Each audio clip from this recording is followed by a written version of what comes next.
ان الحمد للہ نحمده ونستعینه ونستغفره ونعوذ باللہ من شرور انفسنا ومن سیئات اعمالنا من يهده اللہ فلا مضل له ومن يضلل فلا هادی له واشهد ان لا الہ الا اللہ وحدہ لا شریک له واشهد ان محمدا عبدہ ورسولہ اما بعد فان خیر الحدیث کتاب اللہ وخیر الہدی ہدی محمد صلی اللہ علیہ وآلہ وسلم وشر الامور محدثاتها وکل محدثۃ بدعہ وکل بدعۃ ضلالہ وکل ضلالۃ فی النار۔ اعوذ باللہ السمیع العلیم من الشیطان الرجیم من ہمزہ ونفخہ ونفثہ بسم اللہ الرحمن الرحیم رب اشرح لی صدری ویسر لی امری واحلل عقدۃ من لسانی یفقہوا قولی۔ بسم اللہ الرحمن الرحیم ان اللہ وملائکتہ یصلون علی النبی یا ایہا الذین آمنوا صلوا علیہ وسلموا تسلیما۔ اللہم صل علی محمد وعلی آل محمد کما صلیت علی ابراہیم وعلی آل ابراہیم انک حمید مجید۔ اللہم بارک علی محمد وعلی آل محمد کما بارکت علی ابراہیم وعلی آل ابراہیم انک حمید مجید۔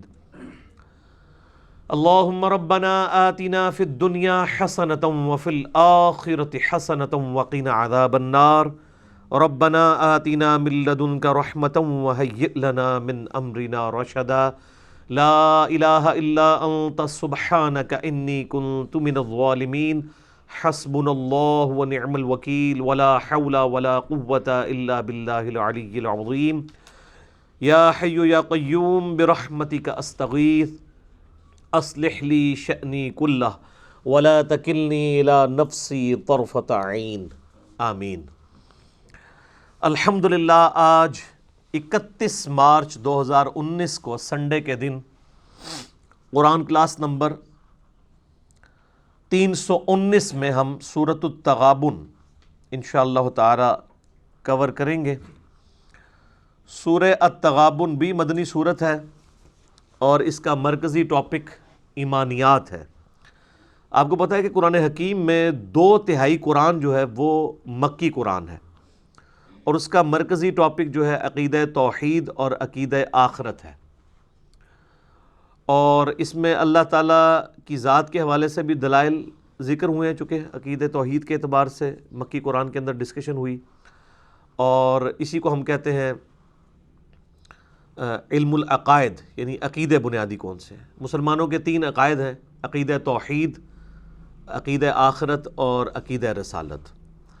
عقیدہ رسالت کا اس اعتبار سے تو مکی صورتوں میں ذکر ہوا کہ وقت کے پیغمبروں کے ماننے والوں کو اللہ تعالیٰ نے بچا لیا اور مخالفین کو تباہ و برباد کیا، لیکن جو عقیدہ رسالت سے ریلیٹڈ شریعت ہے وہ مدنی صورتوں کے اندر ہے، سورہ البقرہ کے اندر، سورہ النساء کے اندر، سورۃ المائدہ کے اندر۔ لیکن یہ ایک ایسی مدنی صورت ہے کہ جس کا جو پورے کا پورا مزاج ہے وہ مکی صورتوں والا ہے، بلکہ ڈاکٹر اسرار صاحب جو کہ اس فیلڈ کے ایکسپرٹ تھے وہ اکثر فرمایا کرتے تھے کہ پورے مکی قرآن کا خلاصہ جو ہے نا وہ سورہ التغابن کی یہ 18 آیات ہیں، پورے مکی قرآن 2/3 قرآن کا خلاصہ۔ اب یہ صورت اپنے مزاج کے اعتبار سے بالکل مکی صورت ہے۔ مکی صورتوں کا مزاج ہوتا ہے عقیدہ توحید اور آخرت کے اعتبار سے، اور یعنی التذکیر بالموت کے مر کے تمہیں اللہ کے حضور پیش ہونا ہے، اپنے اعمال کا جواب دہ ہونا ہے، یہ مرکزی ٹاپک ہوتا ہے مکی صورتوں کا۔ اور مدنی صورتوں کے اندر عموماً جو سوشل ایشوز ہیں مسلمانوں کے، شریعت سے ریلیٹڈ ہوں، آئلی زندگی سے ریلیٹڈ ہوں، ان کو ڈسکس کیا جاتا ہے۔ لیکن آپ اس صورت کے اندر دیکھیں گے آپ کو سارا مکی مزاج نظر آئے گا، عقیدہ توحید کے اعتبار سے، عقیدہ آخرت کے اعتبار سے اور عقیدہ رسالت کے اعتبار سے بھی۔ تو اگر یعنی یہ صورت یعنی ہمیں معلوم نہ ہو کہ یہ کون سی صورت ہے تو پہلے جیسچر میں یہ صورت مکی صورت نظر آتی ہے اپنے مزاج کے اعتبار سے، لیکن یہ ہے مدنی صورت ہے، اور چونکہ مدنی صورتیں قرآن پاک کو کنکلوڈ کر رہی تھی تو اللہ تعالیٰ نے سارے مکی قرآن کا خلاصہ صرف 18 آیات کے اندر بیان کر دیا، اور یہ صورت اتنی جامع ہے کہ اس کے اوپر کئی لیکچرز دیے جا سکتے ہیں۔ لیکن ہماری کوشش یہ ہوگی کہ ہم اسے آج کے ایک ہی لیکچر کے اندر کور کریں. ایک ایک آیت اپنے اندر جو ہے نا وہ آپ سمجھیں کہ ایک پورا علم کا سمندر سموئے ہوئے ہے سورۃ التغابن کی. اعوذ باللہ من الشیطان الرجیم، بسم اللہ الرحمن الرحیم. یسبح للہ ما فی السماوات وما فی الارض. اللہ ہی کی تسبیح کرتا ہے اور کرتا رہے گا. اللہ ہی کی تسبیح کرتی ہے اور کرتی رہے گی ہر وہ شے جو کہ آسمانوں میں ہے اور زمین میں. قرآن پاک میں جب آئے نا یہ بات کہ جو کچھ آسمانوں میں ہے اور زمین میں، تو اس سے مراد پوری کائنات ہوتی ہے. قرآن کا مزاج ہے کہ گفتگو کرتے ہوئے ما فی السماوات و ما فی الارض کا مطلب ہوتا ہے جو کچھ آسمانوں اور زمین میں، یعنی پوری کائنات میں ہر چیز اللہ کی تسبیح بیان کر رہی ہے اور کرتی رہے گی. کیونکہ یہاں پہ مضارع کا صیغہ استعمال ہوا ہے، اور عربی لنگوسٹک کے اندر جو مضارع کا صیغہ ہے وہ پریزنٹ ٹینس اور فیوچر ٹینس کو بیک وقت کور کرتا ہے. ایک تو اس اعتبار سے ہر چیز اللہ کی تسبیح بیان کر رہی ہے کہ ہر چیز کی جو پرفیکشن ہے وہ بتاتی ہے کہ میرا بنانے والا بڑا پرفیکٹ ہے. آپ دنیا میں کوئی بھی خوبصورت نظارہ دیکھتے ہیں نا، کوئی خوبصورت پھول دیکھیں، پہاڑ دیکھیں، سینری دیکھیں، تو بے اختیار کہتے ہیں سبحان اللہ. اس کا کیا مطلب ہوتا ہے کہ یہ چیز خوبصورت نہیں ہے، یہ چیز بے عیب نہیں ہے، بلکہ بے عیب وہ ہے جس نے اتنی زبردست چیز بنائی ہے. انسان اللہ تعالیٰ کی کریشن کا کلائمیکس ہے. اس کی ایک ایک چیز کے اوپر آپ تفکر کریں تو انسان جو ہے سبحان اللہ کہہ اٹھتا ہے. ابھی یہ آج کل وہ فائنل پیپرز کے بعد نا چھٹیاں ہوئی تھی، تو بچوں نے ضد کی کہ چوزے پال لیں. ہم نے، میں بھی خود بچپن میں پالتا رہا ہوں شوق کی وجہ سے، تو خیر ہم نے ضد مانتے ہیں ان کو نا 5 چوزے لے دیے. یہ تو بھی 2-3 دن سے گرمی زیادہ ہو گئی ہے نا، ادروائز تو بڑی ٹھنڈ تھی. تو رات کے وقت ذرا ہم ان کی کیئر کرتے تھے کہ ان کے اوپر ذرا وہ چادر وغیرہ اور گرم، یعنی ایک کارنر میں رکھا جائے تاکہ وہ ٹھنڈ نہ لگے ان کو. تو میں رات کے وقت یعنی یہاں درس سے فارغ ہو کے گیا نا، تو میں نے کہا ذرا میں ان کو چیک کر لوں نا چوزوں کو کہ وہ صحیح حالت میں. 5 چوزے تھے. تو میں نے جب وہ یعنی اس ڈبہ وہ جس میں رکھے ہوئے نا انہوں نے گتے کے ڈبے میں کھولا نا، تو مجھے وہ چوزہ ایک ہی چوزہ نظر آیا.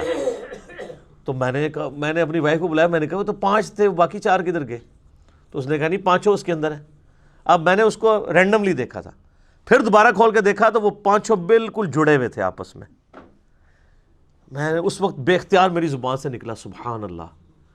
یعنی ان کو کس نے سکھایا؟ اور یہ وہ چوزے ہیں جو اپنی ماں کے ساتھ نہیں رہ رہے ہیں، یعنی مرغی نہیں ہے، لیکن ان کو نیچر نے، اللہ تعالیٰ نے ان کی نیچر میں یہ چیز ودیعت کر دی ہے کہ انہوں نے اپنی سردی کو دور کرنے کے لیے اکٹھے ہو کے رات کو سونا ہے. اور اس طرح ایک دوسرے کے ساتھ گندے ہوئے تھے کہ وہ دیکھنے میں آپ سمجھ لیں ایک چوزا ہی لگ رہا تھا بڑے سائز کا. تو غور سے دیکھا تو وہ 5 ہوتے. میں نے کہا سبحان اللہ، اللہ تعالیٰ نے انسان کو اور باقی جتنی مخلوقات ہیں ان کو کیا کچھ سکھا دیا ہوا ہے. تو یہ ساری چیزوں کی پرفیکشن دیکھ کے انسان بے اختیار کہتا ہے سبحان اللہ.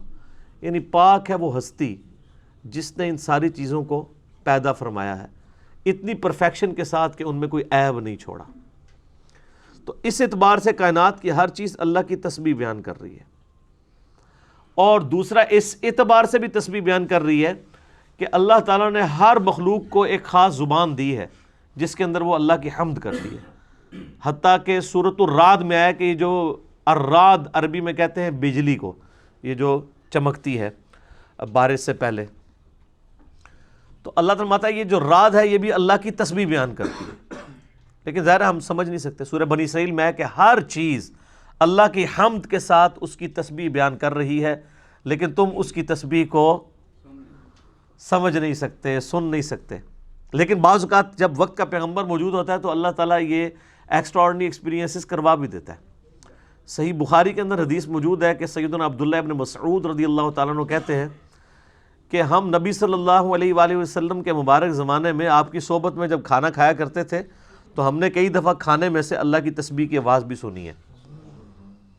لیکن یہ جب وقت کا پیغمبر موجود ہوتا ہے اس وقت اس طرح کے ایکسپیرینسز کروائے جاتے ہیں تاکہ ان لوگوں کے ایمان کو مضبوط کیا جائے جو پیغمبر کے ساتھی ہیں، کیونکہ انہوں نے ہی پھر آگے دعوت کا کام آگے لے کے چلنا ہوتا ہے۔ تو ہر وہ چیز جو آسمانوں اور زمین میں یعنی پوری کائنات میں ہے وہ اللہ کی تسبیح کر رہی ہے اور کرتی رہے گی، اس اعتبار سے کہ اس کی پرفیکشن سے انسان اس کو کہتے ہیں زبان حال سے، یعنی اس کا حال اس بات پر گواہ ہے کہ اس کو بنانے والا بڑا پرفیکٹ ہے۔ تو زبان حال سے بھی اور زبان قال سے بھی، قال کہتے ہیں بولنے کو، تو جو لوگ زبان قال سے اللہ کی تعریف نہیں کر رہے ہیں، زبان حال سے تو وہ بھی اللہ کی تعریف کر ہی رہے ہیں۔ سائنٹسٹ اسے سپریم بینگ کہہ دیں، مدر نیچر کہہ دیں، سپر نیچرل ایجنسی کہہ دیں، وہ اللہ کی تعریف تو کر ہی رہے ہیں۔ لہ الملک ولہ الحمد وہو علی کل شیء قدیر، بادشاہت بھی اس کے لیے ہے اور حمد بھی اس کے لیے ہے اور وہ ہر چیز کے اوپر قادر ہے۔ یہ اللہ تعالیٰ کے مقبول ترین کلمات میں سے ایک کلمہ ہے۔ یہ آپ کو پتہ ہے نا کہ صحیح بخاری اور مسلم کی متفق علیہ حدیث ہے کہ جو شخص روزانہ 100 دفعہ پڑھ لے لا الہ الا اللہ وحدہ لا شریک لہ لہ الملک ولہ الحمد وہو علی کل شیء قدیر، اس میں یہ الفاظ اینڈ والے یہی ہیں، تو قیامت والے دن اعمال کے اعتبار سے کوئی شخص اس سے آگے نہیں بڑھ سکتا سوائے اس شخص کے کہ جو یہ کلمات اس سے زیادہ تعداد میں پڑھ کے اللہ کے حضور پیش ہو۔ اور پھر صحیح مسلم کے اندر بھی موجود ہے کہ نبی علیہ السلام نے فرمایا کہ جو ایک دفعہ پڑھ لے اسے 4 غلام آزاد کرنے کا ثواب ہے۔ اور ابو داؤد کے اندر اور ترمذی کے اندر باقی کتابوں کے اندر ملتا ہے 10 غلام آزاد کرنے کا ثواب ہے، یہ ایک کلمات۔ اور ابو داؤد میں تو یہاں تک الفاظ ہیں جو صبح کے وقت ایک دفعہ پڑھ لے لا الہ الا اللہ وحدہ لا شریک لہ لہ الملک ولہ الحمد وہو علی کل شیء قدیر، تو شام تک وہ اللہ تعالیٰ کے قلعے میں محفوظ ہے ہر چیز کے خلاف، اور جو شام کو ایک دفعہ پڑھ لے وہ صبح تک اللہ تعالیٰ کے قلعے میں محفوظ ہے۔ بادشاہت بھی اسی کی ہے، حمد بھی اسی کے لیے، صرف بادشاہ نہیں ہے بلکہ وہ حمد کے لائق بھی ہے۔ باقی بادشاہت دنیا میں جتنی بھی ہے نا وہ اس کی بنائی ہوئی مخلوقات کے اوپر لوگ بادشاہت کر رہے ہیں نا، کریٹر تو نہیں ہے نا۔ اگر کسی کے قبضے میں ملک ہے تو وہ ملک کا کریٹر تو نہیں ہے، ملک میں رہنے والی عوام کا کریٹر تو نہیں ہے، مخلوقات کا کریٹر تو نہیں ہے، صرف رول کر رہا ہے۔ اور اللہ وہ حاکم ہے جو نہ صرف رول کر رہا ہے بلکہ کریٹر آف دا یونیورس بھی ہے، ساری مخلوقات اسی نے پیدا کی ہے۔ هو الذی خلقکم فمنکم کافر ومنکم مؤمن، وہی اللہ ہے۔ یہ کھول لیں اس کو سامنے، قرآن پاک کھول کے رکھیں، ادھر ادھر دیکھنے کی بجائے نا مصحف کے اوپر نظر رکھیں۔ وہی اللہ ہے جس نے تمہیں پیدا کیا، فمنکم کافر ومنکم مؤمن، لیکن تم میں سے کوئی کافر ہے اور کوئی مومن ہے۔ کریٹر ایک ہی ہے لیکن اسی کا حوصلہ ہے، اسی کا صبر ہے کہ اس کے ماننے والے بھی ہیں اور اس کے نہ ماننے والے بھی ہیں، حالانکہ دونوں کو اللہ نے ہی پیدا کیا ہے، لیکن اس نے دنیا میں کھلی چھٹی دے دی ہے۔ اِنَّا هَدَيْنَاهُ السَّبِيلَ اِمَّا شَاكِرًا وَإِمَّا كَفُورًا، ہم نے ہدایت کا راستہ واضح کر دیا ہے، چاہے تو شکر گزاری کی روش اختیار کرو چاہے نہ شکری کی، لیکن پھر انجام ایک جیسا نہیں ہوگا۔ شکر گزاری کی روش والوں کا انجام اچھا ہونے والا ہے اور ناشکری کرنے والوں کا برا ہونے والا ہے۔ اور پھر ہدایت اس کائنات کی سب سے ایلیٹ چیز ہے، وہ اللہ تعالیٰ زبردستی بھی کسی کو نہیں دے گا، اس کے لیے بھی پھر اللہ کا یونیورسل ٹروتھ ہے، وَالَّذِينَ جَاهَدُوا فِينَا لَنَهْدِيَنَّهُمْ سُبُلَنَا، جو لوگ ہماری راہ میں کوشش کریں گے ان کے لیے ہم اپنی راہیں کھولیں گے۔ تو کریٹر ایک ہے لیکن مخلوق کی 2 کیٹیگریز ہیں، حالانکہ ہونا چاہیے کہ جب پیدا ایک نے کیا تو سارے اسی کے ماننے والے ہوں، لیکن اللہ تعالیٰ نے بڑا باریک نقطہ بیان کیا ہے کہ پیدا تو وہ ایک ہی کر رہا ہے۔ فَمِنْكُمْ كَافِرٌ وَمِنْكُمْ مُؤْمِنٌ، تم میں سے کوئی کافر ہوتا ہے کوئی مومن ہوتا ہے۔ وَاللَّهُ بِمَا تَعْمَلُونَ بَصِيرٌ، لیکن اللہ تعالیٰ جو کچھ تم کر رہے ہو وہ خوب دیکھ رہا ہے۔ اس کے اندر دھمکی ہے کہ یہ نہ سمجھنا کہ دنیا کی زندگی اپنی مرضی سے گزار رہے ہو تو آخرت بھی تمہاری مرضی کی ہوگی، نہیں، دیکھ رہے ہیں بنا کے کہ کون ہمارا تابع فرمان ہے اور کون ہم سے باغی ہے، ہماری نظر میں ہے سارے اعمال۔ اچھا، یہ آیت جو ہے نا سورہ التغابن کی آیت نمبر 2، یہ آیت میں نے اکثر اس حوالے سے بھی کوٹ کی ہے کہ جو سورہ لقمان کی آخری آیات میں آتا ہے نا، اللہ تعالیٰ نے 5 چیزوں کا علم اپنے ساتھ خاص کیا ہے، کہ وہ علم اللہ ہی کے پاس ہے یا اللہ کے بتانے سے کسی کو پتہ چل سکتا ہے، اور ظاہر ہے وقت کے پیغمبر کو پتہ چل سکتا ہے۔ اس میں ایک چیز ہے کہ کوئی نہیں جانتا کہ ماں کے پیٹ میں کیا ہے۔ تو بعض لوگ کہتے ہیں وہ جی الٹرا ساؤنڈ کے ذریعے بتا دیا جاتا ہے۔ اللہ تعالیٰ نے ماں کے پیٹ میں کیا ہے اس سے مراد اس کے جینڈر کا ذکر نہیں کیا۔ یہ ترجمہ کرنے والوں نے لکھ دیا کہ کوئی نہیں جانتا کہ ماں کے پیٹ میں کیا ہے، میل ہے یا فیمیل۔ قرآن میں ایسے کوئی الفاظ نہیں ہے۔ قرآن بڑے پرفیکٹ الفاظ کے ساتھ گفتگو کرتا ہے۔ قرآن یہ کہتا ہے کہ کوئی نہیں جانتا کہ ماں کے پیٹ میں کیا ہے۔ ہاں اللہ بتا دے علیحدہ بات ہے، جیسے حضرت زکریا علیہ السلام کو اللہ تعالیٰ نے ان کے لیے بیٹا یحییٰ کی بشارت دی، پہلے ہی بتا دیا کہ تجھے اس بوڑھی عمر میں بھی ایک لڑکا ملے گا۔ اس طرح کی پروفیسی وقت کے پیغمبر کو تو اللہ تعالیٰ بتا دیتا ہے وحی کے ذریعے، لیکن کوئی اور شخص دعویٰ نہیں کر سکتا کہ یہ بتا سکتا ہے۔ باقی جو فزیکل نالج ہے نا جی، اس کا تعلق علم الغیب کے ساتھ نہیں ہے۔ علم الغیب وہ علم ہوتا ہے جو حواس خمسہ اور انسٹرومنٹس کے بغیر حاصل کیا جائے، وہ علم الغیب ہوتا ہے۔ اور ایک دفعہ لگانے سے جو تکا ہو جائے وہ نہیں، ہمیشہ تکا لگانے سے تو آپ کی کوئی وہ کبھی کوئی گینڈا، کوئی ہتنی اور کوئی جناب شیر بھی کہہ دیتا ہے کہ اس دفعہ جو ہے وہ انڈیا کی ٹیم جیتے گی، اس دفعہ پاکستان کی جیتے گی۔ آدھے جانور غلط نکلتے ہیں، آدھے صحیح نکلتے ہیں، یہ نہیں تکے نہیں۔ 100 پریڈکشن کریں 100 کی 100 صحیح نکلے، ایسے تو پاسبل نہیں ہوتا نا۔ وہ تو ہم بھی کبھی لوڈو کھیلتے ہوئے جی اے ہن 6 آئی تو آ ہی جاتا ہے، تو علم غیب تو نہیں ہو گیا نا۔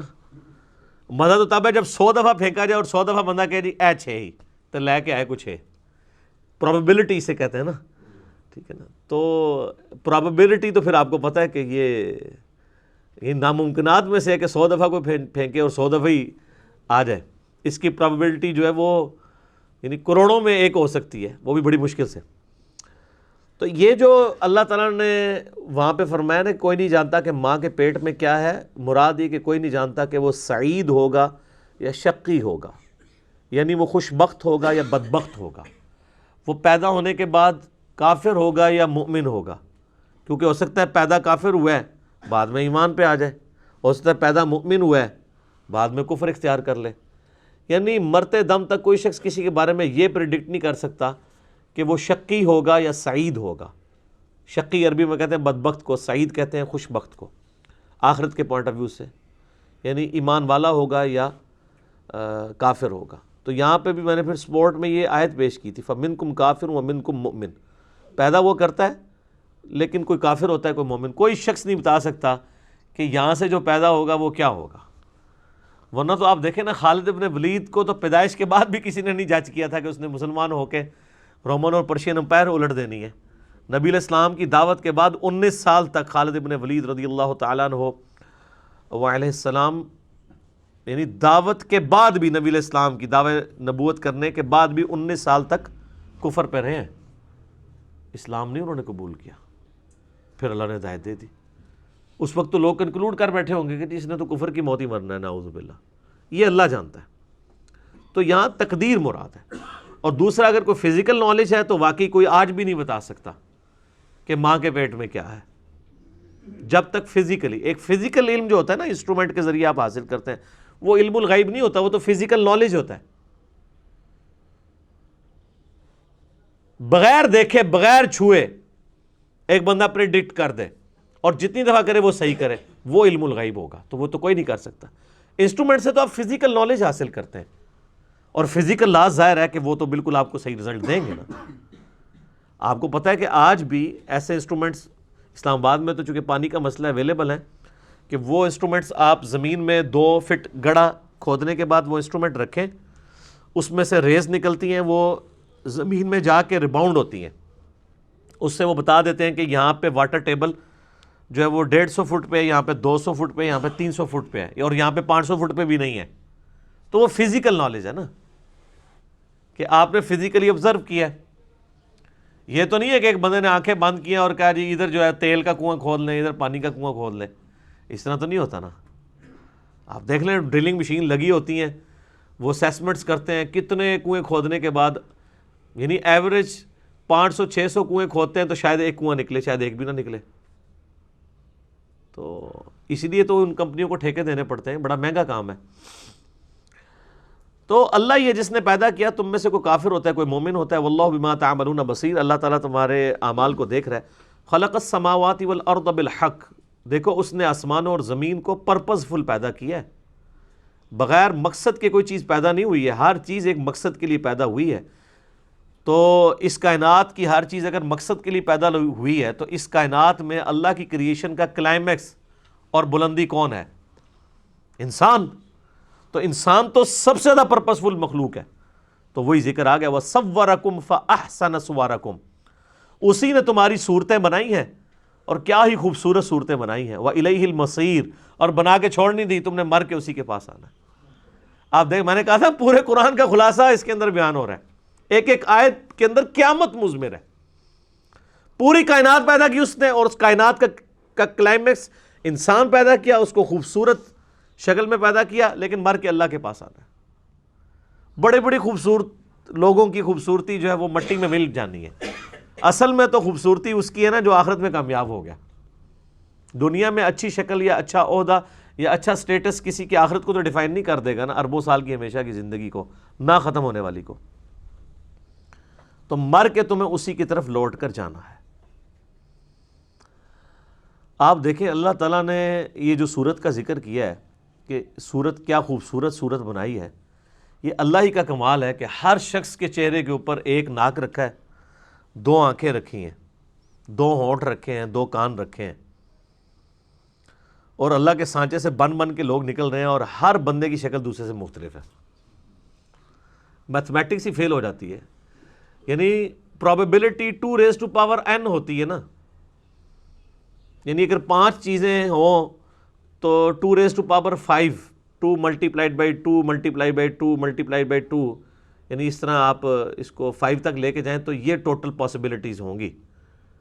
لیکن اللہ تعالیٰ نے تو اربوں پاسبلٹیز بنا دی ہوئی ہیں، لوگوں کی شکلوں میں کتنا فرق رکھ دیا، اور یہ تو آپ کو شکل دیکھنے میں فرق نظر آ رہا ہے نا، ایون آپ کو جو ٹوئنز بھی نظر آ رہے ہوتے ہیں نا ہم شکل، اگر آپ ان کا یعنی ان کے جسم کا تھرمل ماڈل ڈرا کریں تو زمین اسمان کا فرق ہے بہت زیادہ۔ آپ یہ یعنی انگوٹھے یا انگلیوں کے فنگر پرنٹس کے نشانات ایک بندے کے دوسرے سے میچ نہیں کرتے، لاکھوں لوگوں کے لے لیں میچ نہیں کرتے۔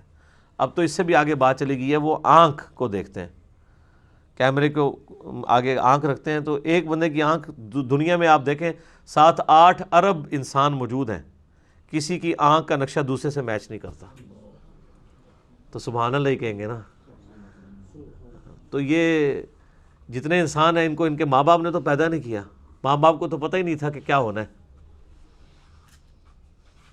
اللہ نے پیدا کیا۔ یعلم ما فی السماوات والارض، وہ جانتا ہے جو کچھ آسمانوں میں ہے اور جو کچھ زمین میں ہے۔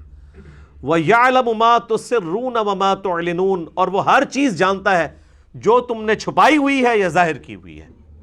وَاللَّهُ عَلِيمٌ بِذَاتِ الصُّدُورِ، اور اللہ کا علم تو اتنا کامل ہے کہ وہ سینے میں چھپے ہوئے رازوں کو بھی جانتا ہے۔ ایک تو چیز ہے جو آپ نے ویسے چھپائی ہوئی ہے، وہاں تک تو پھر بھی کوئی پہنچ جائے گا، لیکن جو آپ کے سینے کے اندر راز چھپے ہوئے ہیں، جو تحت الشعور کے اندر باتیں انسان کے جو دماغ میں پلاننگ ہے، وہاں تو کوئی نہیں پہنچ سکتا نا۔ آپ کا دماغ کیا سوچ رہا ہے، کون پہنچ سکتا ہے؟ انسان جتنی مرضی یہ اسیسمنٹ والی مشینیں بنا لے، جب تک انٹرویو نہ کیا جائے اس وقت تک آپ کسی رزلٹ پہ نہیں پہنچ سکتے۔ مشینیں آپ کو یہ تو بتا سکتی ہیں، یعنی وہ ریڈیشنز کے ٹکراؤ کی وجہ سے، کہ یہ شخص جو کچھ بول رہا ہے اس کے ساتھ اس کا دماغ میچ کر رہا ہے کہ نہیں، لیکن جب تک وہ بولے گا نہیں تو آپ کو پتہ کیسے چلے گا؟ بولنا تو انسان نہیں ہے نا۔ لیکن کوئی مشین آپ کو یہ نہیں بتا سکتی کہ آپ سوچ رہے کیا ہیں، آپ کے دماغ میں کیا چل رہا ہے۔ یہ ضرور ہوتا ہے کہ انسان کے یعنی ہارمونز ہیں، انسان یعنی اپنے فیس ایکسپریشن سے بھی پتہ چل جاتا ہے۔ یعنی میں جب گفتگو کر رہا ہوں، کسی کا چہرہ لٹک جاتا ہے، کسی کا خوش ہو جاتا ہے، تو مجھے بھی پتہ چل جاتا ہے کہ اس کو یہ بات بری لگی ہے، اچھی لگی ہے۔ لیکن اس کے بعد وہ چہرہ لٹکنے سے مجھے یہ نہیں پتہ چلے گا کہ اس وقت اس کے دماغ میں کیا چل رہا ہے۔ 10 بندوں کے چہرے لٹکے ہیں تو 10 مختلف وجوہات کے اوپر لٹکے ہوں گے۔ یا وجہ ایک ہوگی لیکن 10 کے دماغ میں مختلف باتیں چل رہی ہوں گی، وہ کوئی نہیں ریڈ کر سکتا۔ تو یہ مشینیں بھی جھوٹ پکڑتی ہیں، وہ صرف یہ پکڑتی ہیں کہ میں اگر بول رہا ہوں نا تو وہ میرے دماغ اور میری زبان آپس میں میچ کر رہی نہیں، وہ میرے ایکسپریشنز کے ذریعے وہ اس کو ریڈ کرتی ہے۔ یہ کوئی مشین ریڈ نہیں کر سکتی کہ اس کے دماغ کے اندر کیا ہے یا یہ کیا سوچ رہا ہے، جب تک میں بول کے کوئی بات نہ کر دوں۔ لیکن اللہ تعالیٰ کے لیے یہ بھی چیز کہ وہ سینے کے چھپے ہوئے رازوں کو بھی جانتا ہے۔ یہی وجہ ہے کہ قیامت والے دن صحیح مسلم میں ڈیٹیل حدیث ہے کہ اللہ تعالیٰ کی بارگاہ میں ایک شہید پیدا کیا یعنی پیش کیا جائے گا، دوبارہ سے اس کی یعنی پیدائش ہوگی، یعنی زندہ ہو کے، ایک سخی اور ایک قرآن کا قاری۔ اللہ تعالیٰ ایک ایک کو اس کی نعمتیں گنوائے گا، ابھی میں نے تیرے ساتھ یہ نیکی کی، تو نے میرے لیے کیا کیا؟ تو شہید کہے گا یا اللہ کیا کرتا، جان دی تھی نا، دے دی تیری راہ میں۔ اللہ فرمائے گا تو نے جان اس لیے نہیں دی ہے، تو نے تو اس لیے دی تھی کہ لوگ تجھے بہادر کہیں اور دنیا میں تجھے بہادر کہا گیا، میرے ہاں تیرے لیے اب کوئی اجر نہیں، تو نے دنیا کے لیے کیا تھا۔ اوندے منہ دوزخ میں۔ پھر سخی بلایا جائے گا، یہ صحیح مسلم میں ڈیٹیل حدیث موجود ہے۔ اللہ فرمائے گا تو نے کیا کیا، اتنی دولت تجھے دی تھی، کہ یا اللہ میں نے اتنا کچھ خرچ کیا، اتنا کچھ خرچ کیا، مسجدیں بنوائیں، میرے تو لاکھوں لوگ میرے دسترخوان سے روزانہ کھانا کھاتے تھے، اور بلکہ میں نے تو مسجد کے اندر وضو خانے، ٹوائلٹس بنوائے، اور کئی جگہ پہ تو اپنے نام کی تختی بھی لگوائی کہ یہ میں نے کام کرایا، پھر بھی تمہیں یقین نہیں آتا کہ میں اتنا کچھ تیری راج خرچ کیتا ہے، یہ بریکٹس میں، یعنی اتنی میں نے۔ اللہ تعالیٰ فرمائے گا تم نے اسی لیے کیا تھا کہ لوگ تمہیں کہیں کہ بڑا یہ سخی ہے، تو تمہیں دنیا میں اجر مل چکا ہے، جس کام کے لیے تم نے کیا تھا نا، دنیا نے تمہاری بڑی تعریف کی ہے، میرے ہاں کوئی اب تمہارے لیے اجر نہیں ہے، اوندا منہ کر کے دوزخ میں۔ پھر ایک قرآن کے عالم کو بلایا جائے گا کہ تجھے میں نے قرآن کا علم دیا تھا، تو نے کیا کیا؟ کہ یا اللہ میں نے اتنی خدمت کی، میں نے اتنے مدرسے کھولے، میرے اتنے شاگرد تھے، میں نے اتنی دفعہ محفل قرات کروائی، یہ ہوا سب کچھ۔ اللہ تعالیٰ فرمائے گا یہ سب کچھ تو نے اس لیے کیا کہ تاکہ لوگ تجھے کہیں بہت بڑا تو قاری ہے، تو بہت بڑا عالم ہے، تو بہت بڑا علامہ ہے، میرے لیے تو نے کچھ نہیں کیا۔ تو چونکہ تو نے دنیا کے لیے کیا ہے تو دنیا نے تیری تعریف بھی تو کی ہے نا، یعنی 6-7 لائنوں کی دمیں تیرے جب اشتہار چھپتے تھے اس میں لکھی ہوتی تھی نا، یادگار اسلاف، حجت الاسلام، مفسر قرآن، یہ اتنی جو دمیں اور یہ اتنے جو تمغے تھے تیرے لیے دنیا کی زندگی کے اندر، وہ اسی لیے تھے نا کہ تجھے اجر مل جائے۔ میرے پاس کچھ نہیں ہے، تینوں کو اوندا منہ کر کے دوزخ میں ڈال دیا جائے گا۔ اچھا اب آپ یہ دیکھیں کہ یہ جو اس کے نامہ اعمال میں اتنی نیکیاں ہیں، فرشتوں نے تو لکھی ہوئی ہیں نا، اس کا مطلب ہے فرشتے بھی علم الغیب نہیں رکھتے۔ فرشتے صرف آپ کی داڑھی پگڑیوں سے جس طرح ہم دھوکہ کھا رہے ہوتے ہیں نا، فرشتے بھی دھوکہ کھا رہے ہوتے ہیں۔ آپ نے نماز پڑھی ہے کس نیت سے پڑھی ہے، آپ نے صدقہ کس نیت سے کیا، فرشتے اس کو جج نہیں کر سکتے۔ وہ تو لکھیں گے کہ جی جناب فلاں حضرت صاحب نے مسجد میں ٹوٹیاں لگوائی ہیں اور ایک ٹوٹی کا اتنا ثواب ملٹی پلائی اتنا، لیکن اللہ تعالیٰ کہے گا ملٹی پلائڈ بائی 0، اینڈ رزلٹ 0۔ تو اس سے یہ بات پتہ چلی کہ یہ جو نامہ اعمال لکھنے والے فرشتے بھی ہیں نا، یہ بھی صرف ایک ٹوٹل پورا ہی ہے، اصل ریکارڈ وہ ہے جو اللہ تعالیٰ کے اپنے علم میں ہے۔ واللہ علیم بذات الصدور، اور اللہ تعالیٰ خوب جانتا ہے جو تمہارے سینوں میں بھی چھپی ہوئی باتیں۔ نیک عمل بھی کس نیت سے کیا تھا وہ اس کو بھی جانتا ہے، نیک عمل بھی برباد کر دے گا اگر اس کے لیے نیت نہیں تھی تو۔ الم یأتکم نبأ الذین کفروا من قبل، کیا تمہارے پاس کافروں کے بارے میں خبریں نہیں آئی ہیں قرآن کے اندر نازل ہو کے؟ فذاقوا وبال امرہم ولہم عذاب علیم، پس انہوں نے چکھ لیا اپنے کیے ہوئے کرتوتوں کا وبال، اور آخرت میں تو ان کے لیے دردناک عذاب ہے۔ اب یہ مدنی صورت ہے، اس کے پیچھے 2/3 قرآن موجود ہے، جس میں سورہ ہود موجود ہے، سورۃ الاعراف موجود ہے، جس کے اندر بڑی ڈیٹیل کے ساتھ انباء الرسل آئی ہیں، یعنی اگلے نبیوں کے واقعات آئے ہیں، ان کی قوموں نے ان نبیوں کے ساتھ کیا سلوک کیا اور اینڈ رزلٹ کیا نکلا، نبیوں کے ماننے والے بچا لیے گئے اور مخالفین کو اللہ تعالیٰ نے برباد کر دیا، چاہے قوم نوح ہو، قوم لوط ہو، قوم جو ہے وہ فرعون ہو، اسی طریقے سے قوم سمود ہو، قوم عاد ہو، وقت کے پیغمبروں کو، صالح علیہ السلام کو ہود علیہ السلام کو اللہ نے بچا لیا، نوح علیہ السلام کو، موسیٰ علیہ السلام کو، اور مخالفین کو تباہ و برباد کر دیا۔ تو کیا تمہارے پاس ان سب کی خبریں نہیں آئی ہیں؟ تو دنیا میں تو خبریں آ چکی ہیں، ابھی آخرت کا عذاب ان کے لیے باقی ہے۔ ذالک بأنہ کانت تأتیہم رسلہم بالبینات، ان کے ساتھ یہ اس لیے ہوا کہ ان کے رسول بھی ان کے پاس روشن دلائل کے ساتھ آئے تھے، معجزات لے کر۔ اللہ تعالیٰ کی طرف سے روشن دلائل، ایک تو معجزات کی شکل میں، دوسرا یہ فزیکل فینومینا آف نیچر، جو میں کہتا ہوں کائنات کے اندر ہر چیز معجزہ ہے، لیکن ہم ان معجزوں کے عادی ہو چکے ہیں۔ سر، مردے کا زندہ ہونا یہ چھوٹا معجزہ ہے، انڈے میں سے چوزے کا نکلنا یہ بڑا معجزہ ہے۔ لیکن انڈے میں سے چوزہ نکلنے کے معجزے کے ہم عادی ہو چکے ہیں، اس لیے ہمیں یہ چھوٹا لگتا ہے، اور مردے کا زندہ ہونا چونکہ ہم نے یہ آبزرو نہیں کیا، ہم کہتے ہیں یہ بڑا معجزہ ہے۔ یار مردہ تو وہی مردہ ہے نا جو مرا ہوا وہی زندہ ہو گیا، لیکن انڈے اور چوزے کا کوئی تعلق ہی نہیں بنتا۔ انڈے کو ذرا توڑ کے دیکھ لیں، کوئی چوزہ ہے اس کے اندر؟ ایک لیسدار مادہ ہے، وہ ہم پکا کے کھاتے ہیں۔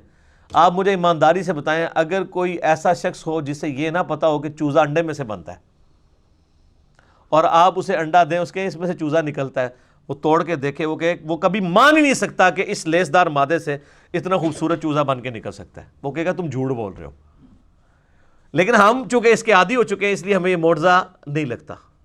ایک بیج کا 6 ارب گنا بڑا درخت بن جانا مٹی میں بو کے، یہ بہت بڑا معجزہ ہے۔ یہ مردہ زندہ ہونے سے بڑا معجزہ ہے۔ اور مردہ تو وہی لیٹا ہوا ہے نا، وہی زندہ ہو گیا، یہ چھوٹی بات ہے۔ لیکن آپ اتنا سا بیج بوئیں اور وہ 6 ارب گنا بڑا درخت بن جائے، اور پھر اس کے ساتھ فروٹ لگے، اس کے ساتھ پھول لگیں، پتے لگیں، پھر اس کی خوراک کا سسٹم ہو، ایک بیج کے اندر اتنا ڈیٹا موجود ہو کہ اس درخت کے اندر جتنی چیزیں ہیں وہ اس بیج کی ہارڈ ڈسک میں سیف ہوں، مجھے بتائیں یہ بڑا معجزہ ہے؟ مردے کا زندہ ہونا بڑا معجزہ ہے؟ بیج، انڈا، اور سر ایک انڈا تو ہے نہیں ہے، اربوں انڈے روزانہ، مرغیوں کے چوزے، کووں کے چوزے، کبوتروں کے چوزے، بطخوں کے چوزے، چیلوں کے چوزے نکل رہے ہیں، اربوں۔ جناب ایسی میس پروڈکشن ہو رہی ہے کہ آپ امیجن ہی نہیں کر سکتے۔ اور اگر کوئی شخص کہ یہ خود بخود ہو رہا ہے، تو سر خود بخود کیسے ہو سکتا ہے؟ جو کام کرنے سے نہیں ہو سکتا وہ خود بخود کیسے ہو سکتا ہے؟ اگر آپ سمجھتے ہیں خود بخود ہو سکتا ہے تو لیں انڈا، اس میں سے چوزہ نکال کے بتائیں۔ ابھی تو ہم آپ کو یہ کہہ ہی نہیں رہے ہیں کہ آپ انڈا بنائیں، ہونا تو چاہیے ہم کہیں انڈا بنائیں اور اس میں سے چوزہ نکالیں، نہ، یہ تو سوچ بھی نہیں سکتا کوئی۔ اللہ کے بنائے ہوئے چوزے کو اگر ہم، یعنی اللہ کے بنائے ہوئے اس انڈے کو توڑ دیں اور اس کو ایک عام انوائرمنٹ کے اندر لے آئیں، کنٹرول انوائرمنٹ نہیں، عام انوائرمنٹ، اس میں سے بنا کے بتائیں۔ اللہ تعالیٰ بنا رہا ہے جناب۔ تو روشن دلائل پیغمبر لے کے آئے، تو پھر ہمیشہ کافروں کی روش کیا ہوئی؟ فَقَالُوا أَبَشَرٌ يَهْدُونَنَا، کیا انسان ہمیں ہدایت دیں گے؟ فَكَفَرُوا، تو انہوں نے کفر کر دیا، وَتَوَلَّوْا، اور منہ پھیر لیا، وَاسْتَغْنَى اللَّهُ، تو اللہ بھی بے نیاز ہے، پھر دفع ہوتے ہیں تو دفع ہو جائیں۔ وَاللَّهُ غَنِيٌّ حَمِيدٌ، اللہ تعالیٰ بے نیاز ہے اور الحمید ہے، اپنی ذات میں خود ستودہ صفات ہے، اللہ کی کوئی تعریف کرے یا نہ کرے اس کو ضرورت ہی نہیں ہے، وہ اپنی ذات میں خود ستودہ صفات ہے، وہ محتاج نہیں کسی کی تعریف کا۔ یہ بڑی امپورٹنٹ آیت ہے کہ کافروں نے اس بنیاد پہ پیغمبروں کا انکار کیا کہ انسان ہمیں ہدایت دیں گے۔ سورۃ الانعام میں، باقی صورتوں میں، سورہ بنی اسرائیل کے اندر ڈیٹیل کے ساتھ آتا ہے، یعنی کافر کہتے تھے کہ فرشتہ کوئی نازل ہونا آسمان سے، وہ ہمیں بتائے۔ پھر اللہ تعالیٰ نے سورہ بنی اسرائیل میں فرمایا کہ اگر زمین کے اوپر فرشتے آباد ہوتے تو اللہ تعالیٰ فرشتوں میں کوئی پیغمبر بناتا۔ اب انسان ہے تو انسانوں میں سے پیغمبر آئے گا، اور میں آپ کو وثوق سے کہتا ہوں اگر کوئی فرشتہ پیغمبر بن کے آتا نا تو انہوں نے کہنا تھا یہ فرشتے کے پیغمبر ہونے کا ہمیں کیا فائدہ ہے؟ اس کو کیا پتا کہ جب غم ہوتا ہے تو آنکھوں میں آنسو کیا آتے ہیں، جب بھوک لگی ہوئی ہو تو انسان اپنا دین کیوں چھوڑ دیتا ہے، اس کو تو بھوک بھی نہیں لگتی۔ وہی گل آٹا گوندنے ہلدی کیوں ہے، یعنی لیم ایکسکیوز ہی تو بندہ ڈیوائز کر دیتا ہے نا، آٹا گوندنے کے لیے ہلنا تو پڑے گا نا۔ تو آئیڈیل تو ماڈل یہی تھا کہ انسان ہی رول ماڈل بنتے، اسی لیے انسانوں میں اللہ تعالیٰ نے پیغمبروں کو بھیجا۔ تو اللہ تعالیٰ فرماتا ہے یہ ان کا ایک بہانہ ہوتا تھا کہ ایک انسان ہے یہ ہمیں ہدایت دے گا، فکفروا، تو انکار کر دیتے تھے۔ اس سے یہ بات پتہ چلی کہ اتنی بات تو کافروں کو بھی سمجھ تھی کہ پیغمبر انسان ہے، جو آج ہمیں مسلمانوں کو سمجھانی پڑتی ہے۔ حالانکہ اس آیت کے جواب میں یہ ہونا چاہیے تھا کہ اللہ تعالیٰ کہتا کہ کتنے پاگل تھے، ان کو نظر نہیں آتا تھا یہ تو فرشتے تھے جو پیغمبر تھے، انسان تو ہے ہی نہیں تھے۔ لیکن اللہ نے ان کی بات کو انڈورس کیا کہ یہ ان کا دعویٰ تو صحیح ہے کہ انسان آیا ہے، لیکن اس کی ریزن سورہ بنی اسرائیل میں بتائی، اس لیے کہ زمین پہ انسان آباد ہیں، اس لیے انسانوں میں سے پیغمبر آئے گا۔ اور اس میں الفاظ ہیں اگر فرشتے آباد ہوتے تو فرشتوں میں پیغمبر آتا۔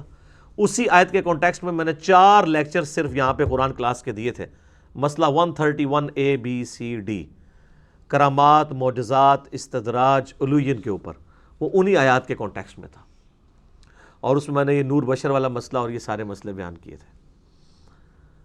اچھا، یہ تصویر کا ایک رخ ہے کہ کافر اس لیے انکار کرتے تھے کہ یہ تو ہماری طرح کا انسان ہے، یہ ہمیں کیسے ہدایت دے گا۔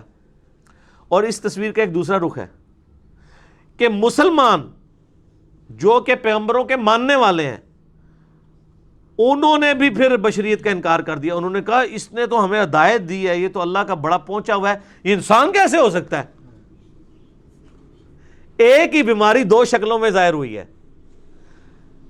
کافر میں اس شکل سے ظاہر ہوئی کہ انسان ہے، ہماری طرح کا انسان ہے، حالانکہ وہ دیکھنے میں اسپیشیز میں ان کی طرح کا تھا نا، مرتبے میں تو ان کی طرح کا نہیں تھا، اس پہ وہی نازل ہوتی تھی۔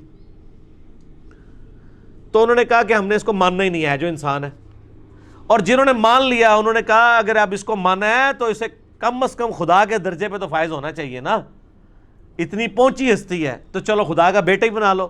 عیسیٰ ابن مریم کو کہہ دیا اللہ کا بیٹا، اور اسی کی بگڑی ہوئی شکل پھر ہمارے مسلمانوں کے اندر بھی آنا شروع ہو گئی۔ اور انہوں نے کہا کہ بھئی نبی علیہ السلام انسان تو خاکی مخلوق ہے، نبی کو اگر ہم انسان مان لیں گے تو نبی کی توہین ہو جائے گی، تو نبی کو نور ماننا چاہیے۔ حالانکہ ان کو پتہ ہی نہیں ہے کہ انسان جو ہے وہ فرشتے سے بھی افضل ہے۔ نبی علیہ السلام کی افضلیت نور ہونے میں نہیں ہے، بشر ہونے میں ہے۔ قرآن پاک میں اللہ تعالیٰ فرماتا ہے نا سورہ حجر کے اندر کہ انسانوں کو ہم نے مٹی سے پیدا کیا اور جنات کو آگ کے ساتھ پیدا کیا۔ اسی کانٹیکسٹ میں صحیح مسلم میں ایک حدیث ہے کہ اللہ تعالیٰ نے جنوں کو آگ سے، انسانوں کو مٹی سے، اور فرشتوں کو نور سے پیدا کیا۔ تو اب انسان جو ہے اگر وہ اللہ کا تابع فرمان ہو تو فرشتے سے افضل ہے۔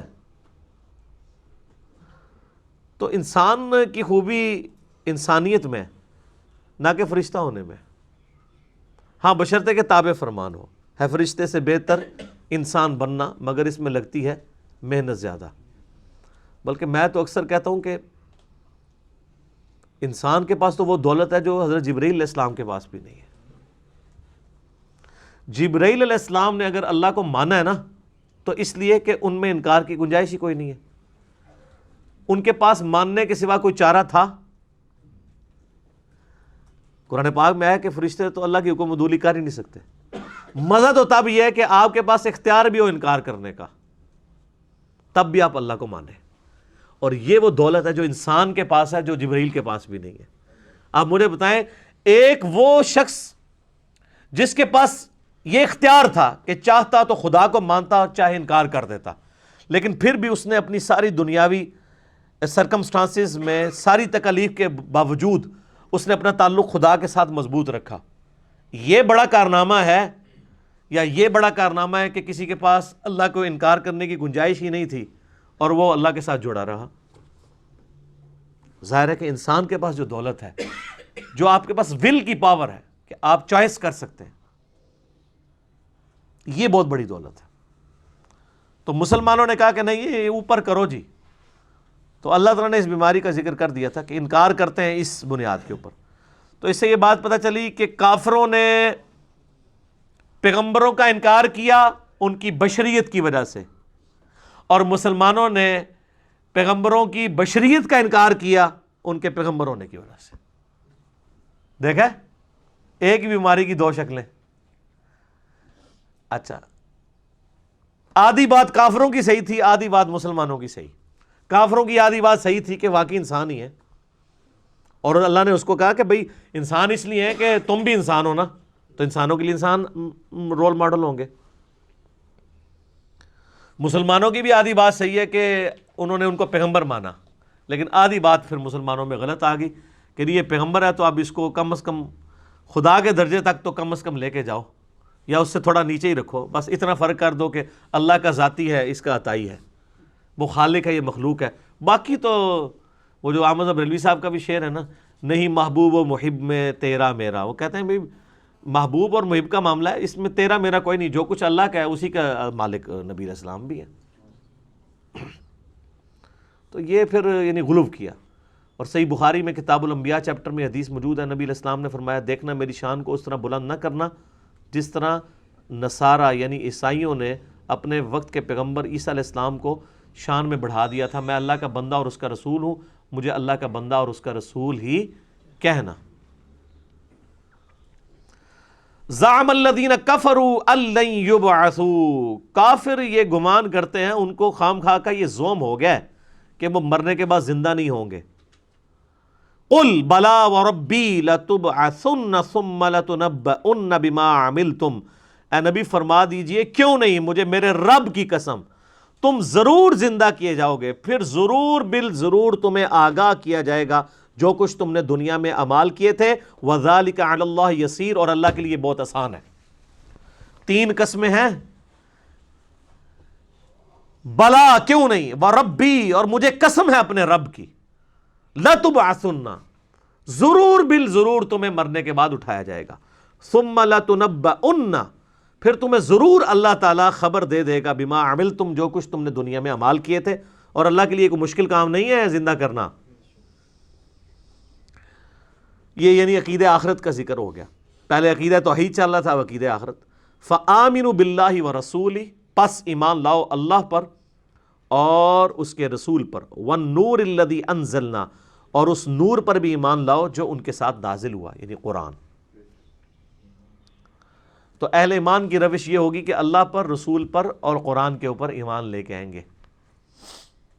واللہ بما تعملون خبیر، اور اللہ تعالیٰ کو تمہارے اعمال کی خبر ہے۔ پھر اس کے اندر دھمکی آ گئی ہے کہ یہ جو کچھ تم کر رہے ہو نا اللہ تعالیٰ کے علم میں ہے، بھاگ کے کہیں نہیں جا سکتے۔ یوم یجمعکم لیوم الجمع ذالک یوم التغابن، جس دن وہ تمہیں اکٹھا کر لے گا مرنے کے بعد دوبارہ میدان محشر میں، ذالک یوم التغابن، وہ ہوگا ہار اور جیت کے فیصلے کا دن۔ اسی لفظ کے اوپر اس سورت کا نام ہے التغابن۔ التغابن کا معنی بڑا الارمنگ ہے۔ التغابن کہتے ہیں جیت اور ہار کے فیصلے کا دن، یوم التغابن، یعنی دنیا میں کوئی جیت گیا تو یہ کوئی جیت نہیں ہے۔ اب اللہ تعالیٰ بتا رہا ہے کہ جیت اور ہار کے فیصلے کا دن دنیا میں تو ڈیسائیڈ ہی نہیں ہونا۔ یہاں کوئی الیکشن جیت کے پرائم منسٹر بن گیا یا کوئی چیف جسٹس بن گیا یا آرمی چیف بن گیا، کوئی فرق نہیں۔ مرنے کے بعد اس نے بھی 6 فٹ کی قبر میں جانا ہے، اس نے بھی 6 فٹ کی قبر میں جانا ہے، اس کو بھی اتنا ہی کفن پہنایا جانا ہے، اس کو بھی اتنا ہی کفن پہنایا جانا ہے۔ ہاں باہر سے شاید کوئی دنیاوی سٹیٹس والے کی قبر خوبصورت ہو جائے، اندر کوئی خوبصورت نہیں کر سکتا۔ باہر سے کسی کی قبر گمنام ہو، اندر جنت کے باغوں میں سے ایک باغ ہو، جو صحیح مسلم میں حدیث ہے کہ جنتی کو جب دفن کیا جاتا ہے تو 70 گز دائیں بائیں آگے پیچھے اس کی قبر کھول دی جاتی ہے، جنتی کفن اسے پہنا دیا جاتا ہے۔ تو اس کے اوپر تو نہیں بیٹھا۔ میں اکثر جب قبرستان میں جاتا ہوں نا تو میں وہاں پہ جو نیم پلیٹس لگی ہوئی ہوتی ہیں نا، اسلام آباد میں تو آپ جائیں تو بہت زیادہ ہی عبرت ہوتی ہے، کیونکہ وہ بڑے بڑے سٹیٹس لکھے ہوئے ہوتے ہیں ان کے کہ جی یہ فلاں جگہ جج رہا، یہ پوری ہسٹری لکھی ہوتی ہے، کسی کی لکھی ہوتی ہے یہ فوج میں اس مرتبے پہ تھا، یہ پولیٹیشین تھا، یہ بہت بڑا انڈسٹریلسٹ تھا، یہ تھا وہ تھا۔ اینڈ رزلٹ یہ ہے کہ وہ اس ایک قبر کے اندر ہے، اس قبر کے اوپر بڑی خوبصورت ماربل بھی لگا لی ہے۔ کئی لوگوں نے تو قبر کے اوپر 40-50 ہزار کا خرچہ کیا ہوا ہے، سٹیل کی نیم پلیٹس لگائی ہوئی ہیں اور ماربل مہنگے والا لگایا ہوا ہے، اور وہ بڑی مہنگی کورین گھاس اگائی ہوئی ہے، ٹھیک ہے، اور اوپر بعض لوگوں نے اس کے اوپر وہ اس کو بڑا چھت بھی دی ہوئی ہے، ٹھیک ہے، اور ساتھ پاس بیٹھنے کے لیے خوبصورت سیٹیں بھی بنائی ہوئی ہیں کہ ادھر بیٹھ کے وہ قرآن پڑھے گا۔ سر پوری دنیا باہر بیٹھ کے قرآن پڑھ لے، قبر کے اندر کے حالات کو نہیں چینج کر سکتی۔ وہ امال جو سال لے گئے وہی ہے۔ بخاری مسلم دونوں میں حدیث ہے، نبی علیہ السلام نے فرمایا کہ انسان کے 3 دوست ہیں، ایک ہی ساتھ جاتا ہے، 2 باہر ہی رہ جاتے ہیں، اس کے رشتہ دار اور مال یہ قبر سے باہر رہ جاتے ہیں، اور اس کے اعمال قبر میں ساتھ جاتے ہیں۔ یار اس لیول سے زیادہ انسان کو سمجھایا جا سکتا ہے کہ تمہارے اصل دوست کون سے ہیں؟ تمہارے اعمال۔ اسی لیے صحیح بخاری میں آتا ہے کہ میت جو ہے نا وہ چارپائی کے اوپر کلام کرتی ہے، صحیح بخاری میں حدیث ہے۔ عذاب قبر اور مرنے کے بعد کیا کچھ ہونا ہے، اس پہ میرا مسئلہ نمبر 117A اور 117B، 117A اور 117B ہے۔ اس میں نے 10 آیات قرآن پاک سے کور کی تھیں عذاب قبر اور آخرت کے حوالے سے، اور 17 صحیح الاسناد احادیث اکثر بخاری مسلم سے۔ اس میں نے بیان کیا تھا کہ صحیح بخاری میں حدیث ہے کہ مردے کو جب چارپائی پہ رکھتے ہیں نا تو وہ میت کلام کرتی ہے، لیکن جنوں اور انسانوں کے علاوہ ہر مخلوق اس کو سنتی ہے۔ جن اور انسان سن لینا تو پھر تو امتحان ہی ختم ہو جائے۔ امتحان تو ہے ان الذین یخشون ربہم بالغیب لہم مغفرۃ واجر کبیر، جو بغیر دیکھے اپنے رب سے ڈرتا ہے اس کے لیے مغفرت ہے۔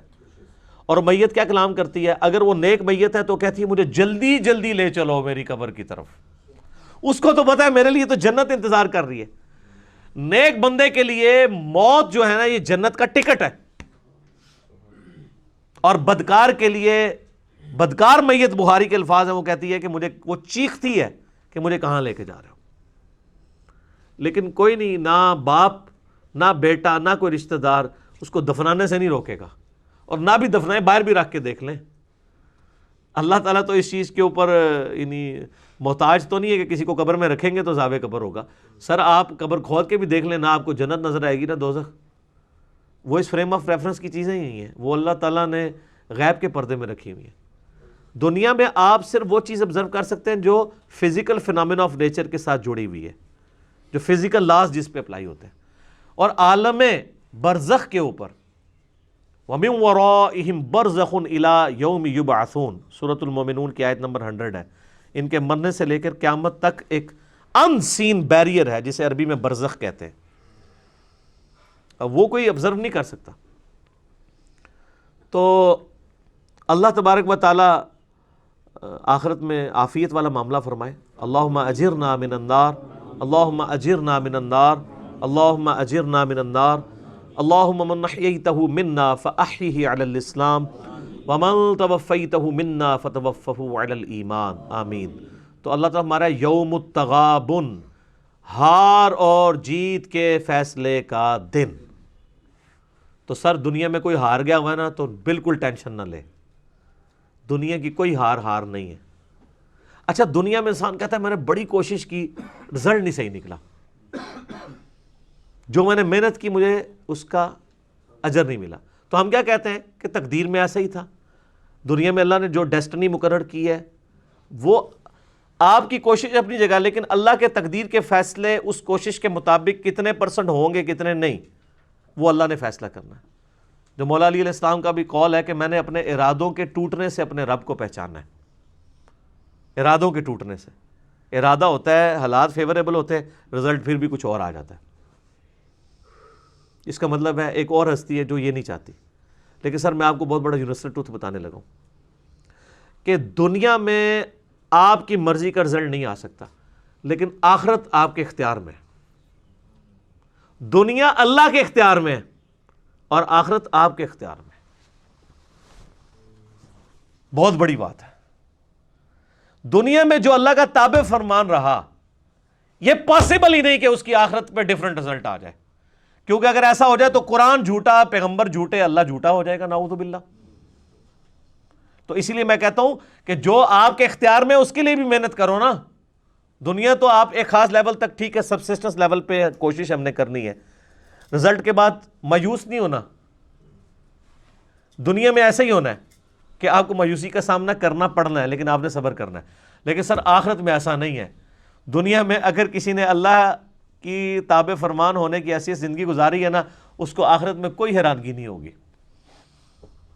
جو وہ ایکسپیکٹ کر رہے ہیں نا اس سے بڑھ کے ہی اسے ملنے والا ہے۔ جو دنیا اللہ کی مرضی کی گزارے گا، آخرت اس کی مرضی کی ہوگی، اور جو دنیا اپنی مرضی کی گزارے گا پھر آخرت اللہ کی مرضی کی، یعنی پھر اللہ تعالیٰ پھر بدلہ لے گا نا، والعیاذ باللہ تعالی۔ ذالک یوم التغابن، یہ ہے ہار اور جیت کے فیصلے کا دن. وَمَن یؤمن باللہ، جو کوئی ایمان لائے اللہ پر، وَیعمل صالحا، اور عمل بھی نیک کرے.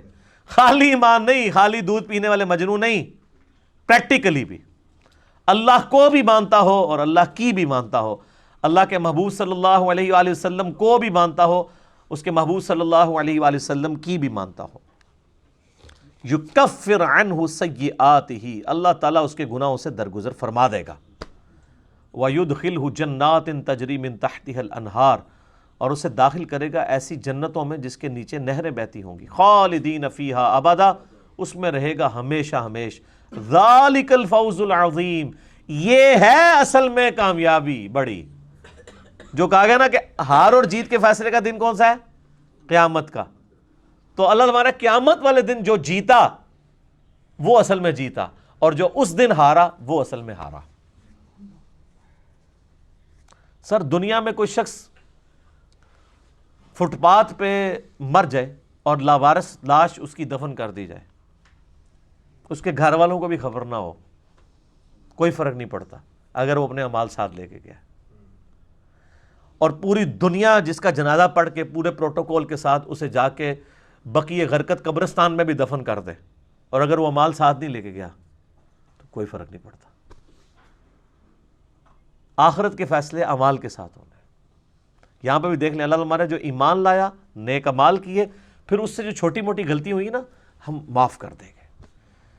فی نفسی، باغی نہ ہو اللہ کا، اگر لغزشیں ہیں وہ معاف ہو جائیں گی. والذین کفروا، جو لوگ کفر کریں گے، وکذبوا بآیاتنا، اور ہماری آیات کو جھٹلا دیں گے، اولئک اصحاب النار، وہ ہوں گے دوست کی، خالدین فیہا، اس میں رہیں گے ہمیشہ، وبئس المصیر، اور کیا ہی بری جگہ ہوگی. والعیاذ باللہ تعالی. اللہم اجرنا من النار، اللہم اجرنا من النار، اللہم اجرنا من النار، آمین. اللہ تعالیٰ ہمارا جو ہماری آیات سے کفر کریں گے اور انکار کریں گے اور جھٹلا دیں گے. کفر ایک ہوتا ہے اعتقادی کفر، جو ہم میں سے کوئی بھی نہیں کرتا، عقیدے میں ہم مانتے ہیں اللہ رسول کو. ایک ہوتا ہے عملی کفر، کہ عقیدے میں تو مان رہے ہیں لیکن عملاً اوبیڈینٹ نہیں ہے، جس کا ذکر صحیح مسلم میں حدیث ہے 246 انٹرنیشنل نمبر کے مطابق، پہلے ہی چیپٹر کتاب الایمان میں، کہ بندے کے شرک اور اسلام، کفر اور اسلام کے درمیان فرق نماز ہے. اب نماز نہ پڑھنے والا پاکستان کے شناختی کارڈ میں تو مسلمان ہے اور اعتقاداً بھی مسلمان ہے، لیکن عملاً کافر ہے. وَأَقِيمُوا الصَّلَاةَ وَلَا تَكُونُوا مِنَ الْمُشْرِكِينَ، نماز قائم رکھو اور دیکھنا مشرکوں میں سے نہ ہو جانا. یہ تو مشرک اور کافر ہوتے ہیں جو نماز چھوڑتے ہیں، مسلمان تو چھوڑتا نہیں ہے. تو کفر کرنا اور جھٹلا دینا، ایک آخرت کو جھٹلانا ہے عقیدے میں کہ قیامت کا دن کوئی نہیں ہے، وہ ہم میں سے کوئی نہیں کرتا، لیکن ایک عمل میں جھٹلانا ہے. وہ اکثریت مسلمان بھی جھٹلا رہے ہوتے ہیں. وہ کیسے؟ کہ وہ عقیدہ تو رکھے ہوئے ہوتے ہیں آخرت کا، لیکن ان کے کرتوت ایسے ہوتے ہیں جیسے انہوں نے کبھی مرنا ہی نہیں ہے. بلے شاہ سا مرنا نہ ہی، غور پیا کوئی اور، یعنی ہر مرنے کے اوپر میں یہی امیجن کرتا ہوں کہ میں نے تو نہیں مرنا، یہ کوئی اور ہی مرا ہے. ورنہ جو کچھ آج دنیا میں ظالم کر رہے ہیں، اور ان ظالموں میں ایسے لوگ بھی ہیں جو خدا کے ماننے والے ہیں، آخرت کے ماننے والے ہیں، ان کے کرتوت یہ ہوں گے؟ جس کو یہ پتا ہو کہ میں نے قبر میں جا کے اللہ کو منہ دکھانا ہے، اس کی زندگی اس طرح کی گزر سکتی ہے؟ وہ کسی کا مال ہتھیا لے، کسی کی جائیداد پہ قبضہ کر لے، کسی کو ناحق قتل کر دے، کسی کو جعلی مقدمے میں پھنسا دے، کسی سے اس کی زندگی چھین لے؟ Not at all. جسے اللہ کا خوف ہوگا نا وہ جناب، بلکہ وہ رات کو ایک ڈسکشن ہو رہی تھی وائف کے ساتھ میری پرسوں، تو وہ آپ کو پتا بھی آج کل ایک کرکٹ کے نیا پلیئر آیا ہے جس نے آتے ہی پہلے میچ میں نے سینچری کی ہے. اب آپ اس قوم کا المیہ دیکھیں کہ 32 سال کی عمر میں وہ پہلا انٹرنیشنل میچ کھیل رہا ہے. باقی ملکوں میں 18 20 سال کی عمر میں، 14 سال کی عمر میں پلیئرز ایکسپوز ہوتے ہیں تو وہ یعنی نیشنل ٹیموں میں آ جاتے ہیں. لیکن یہاں پہ چونکہ سفارش کا نظام ہے، اپنے آپ کو نوازنے کا نظام ہے، اس کا اینڈ رزلٹ یہ ہوتا ہے. یا آپ مصباح الحق کو بھی دیکھ لیں، یہ بھی 30 سال کی عمر پلس میں آیا تھا، حالانکہ ٹیلنٹ تو پہلے سامنے آ چکا تھا. یعنی زندگی کے 10 سال سفارشوں کی نظر ہو جاتے ہیں اور ٹیلنٹ ضائع ہو جاتا ہے. تو وہ اس کے اوپر جب ایکسپرٹ ڈسکشن کر رہے تھے، میں نام لیے بغیر کہتا ہوں آپ کو پتہ چل جائے گا، تو وہ بتا رہے تھے کہ جی جو ہمارے یعنی سلیکشن کمیٹی کے سربراہ ہیں نا جی، ان کا ایک بڑا قریبی رشتہ دار ہے، وہ بیچارہ اچانک صبح کے وقت بیمار ہو گیا. تو انہوں نے صبح کے وقت بتایا کہ جی وہ تو آج بیمار ہے میرا رشتہ دار، جس کی وجہ سے تمہیں اتنے سالوں سے نہیں کھلایا جا رہا تھا کرکٹ میں، کیونکہ ہم نے اپنے رشتہ داروں کو نوازنا ہوتا ہے، تو آج تمہیں کرکٹ میں چانس دیا جاتا ہے. وہ چانس دیا تو وہ عابد، اس کا نام ہے عابد علی، تو اس نے پہلی میچ میں سینچری کر دی. حالانکہ پوری پاکستانی ایکسپرٹس اور نیشن چیخ رہی تھی کہ جی اس کو چانس دیں، لیکن نہیں دے رہے تھے. تو مجھے میری وائف کہنے لگی کہ یار یہ جو دین کا لبادہ جن لوگوں نے اوڑا ہوا ہے، یعنی وہ سلیکشن کمیٹی کے سربراہ کی طرف اشارہ کر رہی تھی کہ ان لوگوں کا جو دین کا لبادہ ہے، ان کی جو داڑیاں ہیں، ان کی نمازیں ہیں، ان کے گیٹ اپس ہیں، ان کو وہی کچھ سکھا رہے ہیں جو ایک دنیا دار بندے کو سکھا رہے ہیں. ایک دنیا دار بندہ بھی سفارشی لوگوں کو اوپر لے کے آئے گا، اپنے رشتہ داروں کو اوپر لے کے آئے گا، اور ایک دیندار بندہ بھی یہی حرکتیں کر رہا ہے. تو پھر میں نے اس کو بتایا کہ یہ دینداری صرف گیٹ اپ کا نام نہیں ہے. صحیح مسلم کی حدیث ہے، اللہ تعالیٰ تمہاری شکلوں اور مال کو نہیں دیکھتا، دل اور اعمال کو دیکھتا ہے. یہ خوبصورت شکلیں، پگڑیاں، داڑیاں، یہ پبلک کو دھوکہ دینے کے لیے ہوتی ہیں. اللہ کو کوئی دھوکہ دے سکتا ہے؟ اس داڑھی اور پگڑی کے پیچھے کوئی اپنی بےایمانی 2 نمبری دنیا سے تو چھپا سکتا ہے، اللہ سے چھپا سکتا ہے؟ نیور. تو یہ مسلمانی بڑی آسان ہے کہ آپ گیٹ اپ مسلمانوں والا بنا لیں، لیکن اپنے اعمال کو مسلمانوں والا کریں، یہ بڑا مشکل کام ہے. تو وہ، اور اللہ کے فضل سے میں یعنی کسی کی تو بات نہیں کرتا، میں اپنے معاملے میں بہت اسٹرکٹ ہوں. قرآن پاک میں جگہ جگہ یہ آیات آئی ہیں کہ دیکھو قائم بالقسط رہنا ہے، چاہے تمہارے رشتہ دار، تمہارے بیوی بچے، ماں باپ، اگر ان کے معاملے میں بھی تمہیں انصاف کرنا پڑ جائے تو تم نے رشتہ داری کا خیال نہیں رکھنا. یہاں پہ بڑے بڑے لوگ پسیج جاتے ہیں. بخاری مسلم کی حدیث ہے، ایک فاطمہ نامی عورت نے چوری کی، نبی علیہ السلام کے پاس مقدمہ آیا، فرمایا ہاتھ کٹیں گے. اب صحابہ کرام آپس میں چیمہ گوئیاں کر رہے ہیں کہ یار یہ تو بڑی اونچے خاندان کی عورت ہے، اس کو بچا لو. اب کسی کی جرت نہیں حضور سے بات کرے. تو پھر الٹیمیٹلی فیصلہ کیا، اسامہ ابن زید، حضور کے منہ بولے بیٹے، زید ابن حارثہ کا بیٹا ہے، حضور کے وہ پوتوں کی جگہ ہے. بخاری مسلم میں آتا ہے نا کہ نبی علیہ السلام یعنی اپنے زانوں میں ایک طرف حسن و حسین کو بٹھاتے تھے، دوسری طرف اسامہ ابن زید کو. تو اس کی سفارش ڈلوائی گئی. تو نبی علیہ السلام کو اتنا غصہ آیا، آپ علیہ السلام نے فرمایا ممبر لگاؤ. آپ نے لوگوں کو جمع کر کے اسی وقت خطبہ دیا مسجد میں. فرمایا تم سے اگلے لوگ اسی لیے برباد ہوئے تھے، ان کے اشرافیہ کے لیے اور قانون ہوتا تھا اور غریبوں کے لیے اور. اللہ کی قسم میری بیٹی فاطمہ بھی اگر چوری کرتی نا، میں اس کے بھی ہاتھ کٹوا دیتا. یہ سر تربیت تھی. لیکن آج کوئی کرتا ہے اس طرح؟ یعنی لوگ فیورٹزم کا شکار ہو جاتے ہیں. بڑے بڑے دیندار لوگوں کو پسیجتے ہوئے دیکھا ہے. لیکن اللہ کے فضل سے میں آپ کو بتاؤں کہ میں اپنے بارے میں اس لیے بتا رہا ہوں کہ میں اس لیے نہیں کہ میں آپ کو اپنے آپ کو قابل تقلید سمجھتا ہوں.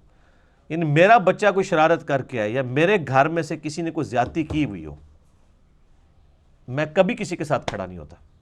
اور میری وائف کا اکثر جھگڑا میرے ساتھ اسی معاملے میں رہتا ہے کہ ہمیشہ ہر معاملے پہ آپ مجھے ٹوکتے ہیں.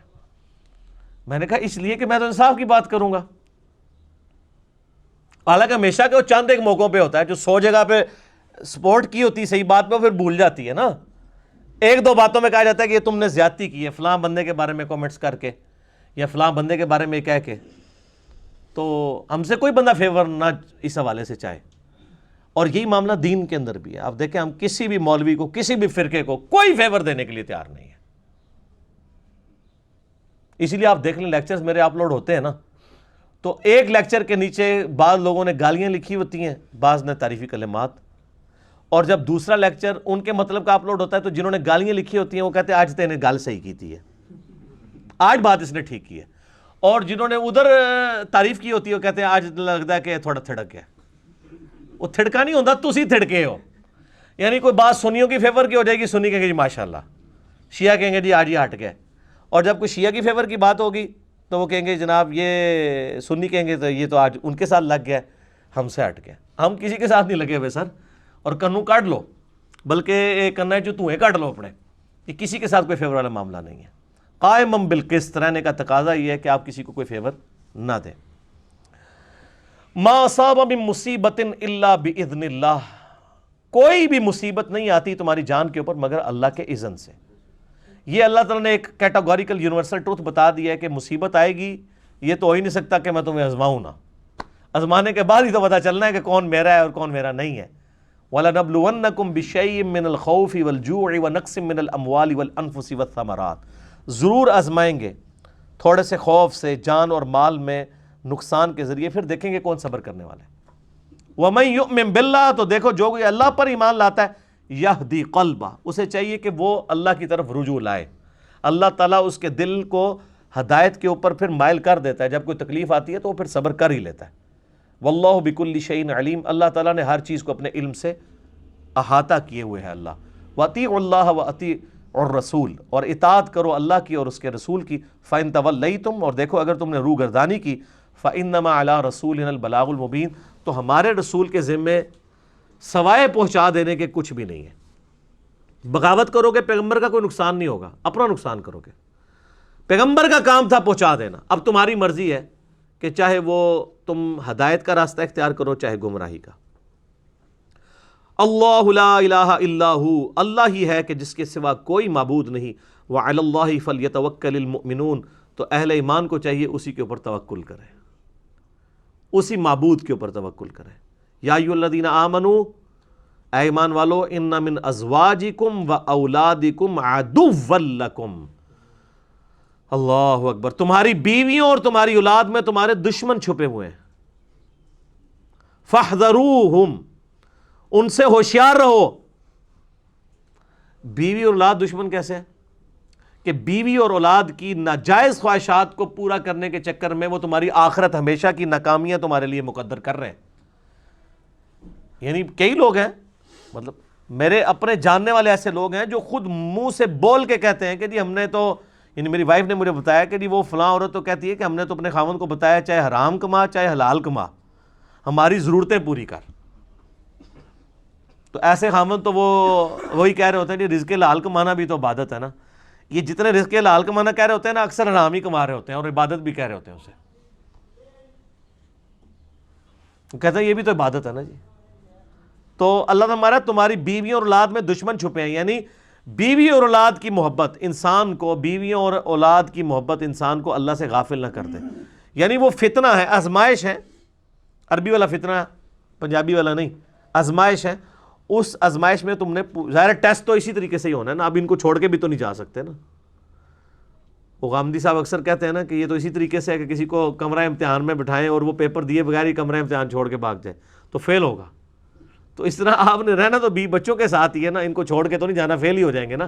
یہ آپ کا ٹیسٹ ہے کہ آپ نے ان کے بھی حقوق پورے کرنے اور اللہ کے حقوق کو بھی جو ہے وہ وائلیٹ نہیں کرنا.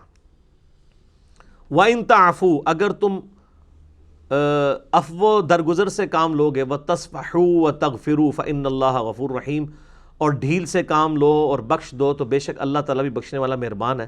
یعنی لٹھ لے کے مگر نہ پی جاؤ بیوی بچیاں دے بھی. یہ بتایا جا رہا ہے کہ بیوی بچوں کی اصلاح کرو. قُوا أَنفُسَكُمْ وَأَهْلِيكُمْ نارا بھی آیا نا کہ اے ایمان والو اپنے آپ کو اور اپنی گھر والوں کو دوزخ کی آگ سے بچاؤ جس کا ایندھن آدمی اور پتھر ہے.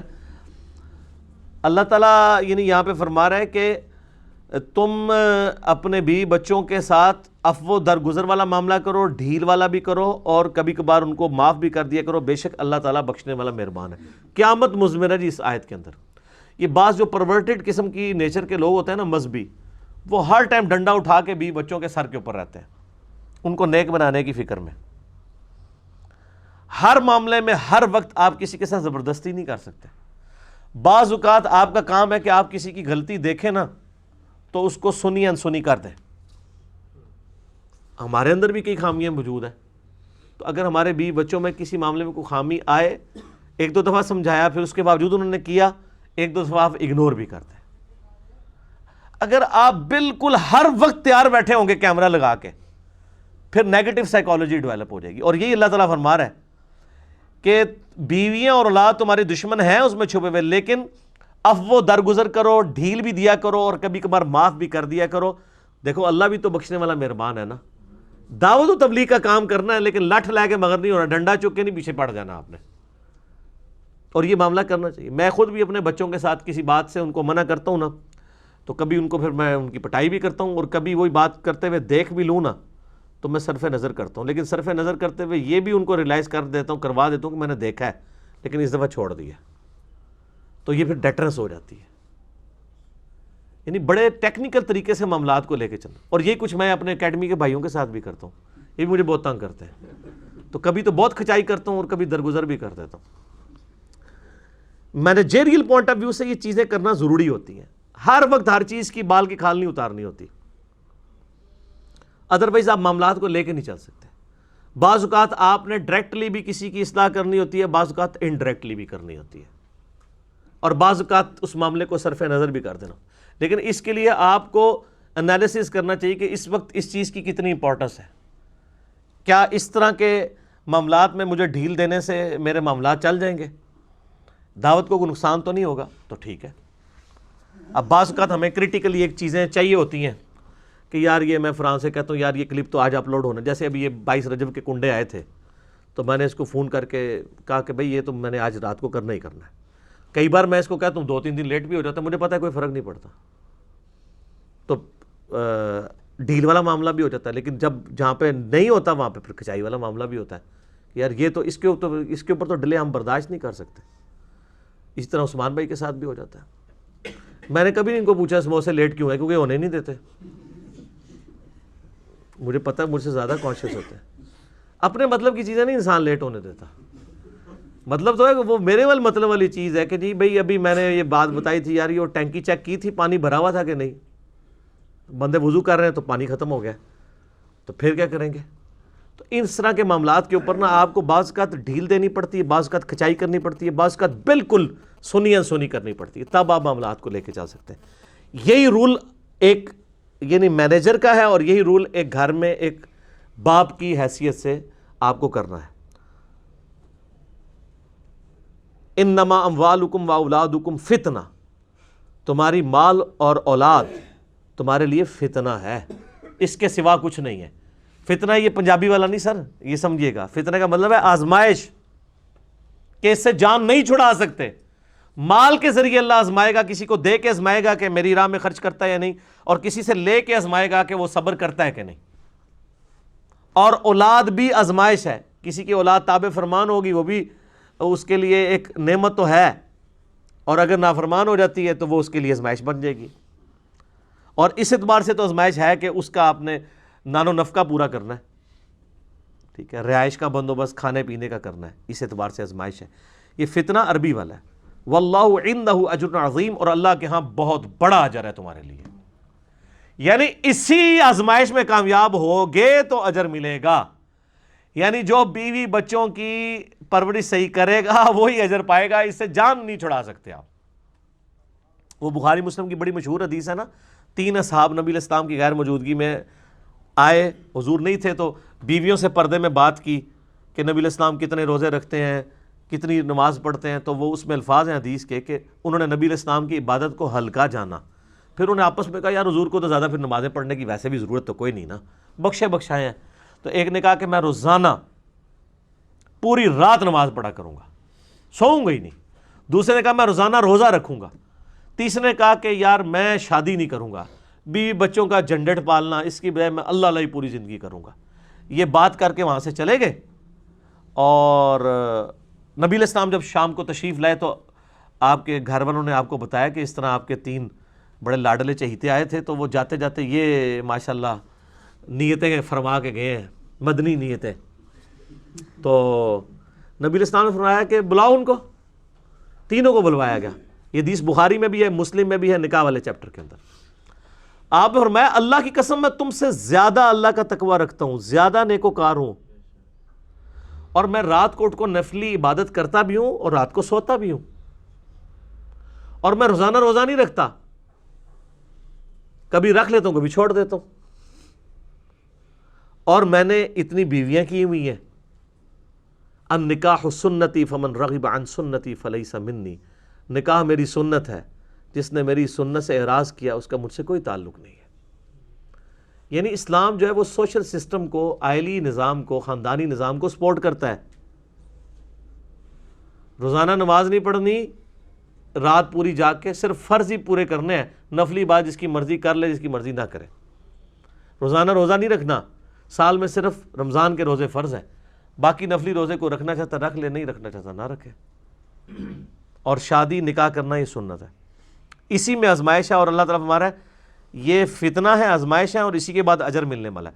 فاتقوا اللہ ما استطعتم، تو اللہ کا تقوی اختیار رکھو جہاں تک تمہاری استطاعت ہو. اچھا اس کو لوگ نیگیٹیولی بھی لے لیتے ہیں. لوگ کہتے ہیں نہیں بس میں اتنا ہی نیک بن سکتا ہوں، میری استطاعت اتنی تھی. نہ، اسی پیشن کے ساتھ کیا آپ دنیا کے لیے بھی وہ رکھتے ہیں استطاعت؟ اس کا مطلب یہ ہے کہ جتنی طاقت ہے نا لگا دو اللہ کی اطاعت میں، اپنی طرف سے کوشش کرو، پھر رزلٹ اللہ پہ چھوڑو. وہ تو اللہ کی رحمت ہمیں چاہیے. بخاری مسلم کی حدیث ہے کوئی شخص بھی محض اپنے اعمال کی بنیاد پہ جنت میں نہیں جائے گا. کچھ صحابہ نے جرت کر کے پوچھا یا رسول اللہ آپ بھی؟ فرمایا ہاں میں بھی، جب تک میرے رب کی رحمت مجھے ڈھانپ نہ لے میں بھی صرف اعمال کی بنیاد پہ جنت پہ نہیں جاؤں گا. تو کوشش لگا دو، جتنا اللہ کا تقوی اختیار کر سکتے ہو کرو. واسمعوا، اور اللہ کا فرمان غور سے سنو. واطیعوا، اور اللہ کی اطاعت کرو جو کچھ سنتے ہو. وانفقوا خیرا لانفسکم، اور اللہ کی راہ میں خرچ کرو، یہی تمہاری جان کے لیے بہتر ہے. جو بخاری مسلم میں حدیث ہے کہ تیرا انسان کہتا ہے میرا مال میرا مال میرا مال، اور تیرا مال تو وہ ہے جو تو نے کھا لیا یا پہن کر بوسیدہ کر لیا، باقی تو تیرے ورثاء کا مال ہے. یا پھر تیرا مال وہ ہے جو تو نے اللہ کی راہ میں خرچ کر کے آخرت کے لیے محفوظ کر لیا. اور یہاں پہ بھی وہی ذکر ہے کہ اللہ کی راہ میں خرچ کرو. جیب ڈھیلی کرو گے تو پھر پتہ چلے گا نا اللہ کے ساتھ محبت ہے. تو جتنی استطاعت ہے کھپا دو اللہ کے لیے. یہ نہیں ہے کہ میں تو بس اتنا ہی کر سکتا تھا. اور اس کا میں بڑا پریکٹیکل رزلٹ آپ کو بتاتا ہوں. ایک بندہ کہتا ہے فجر کے ٹائم میری آنکھ نہیں کھلتی. میں اسی شخص کو کہتا ہوں کہ اگر تو فجر کی نماز جماعت کے ساتھ پہلی صف میں پڑھے تو فی نماز 50,000 روپیہ دوں گا،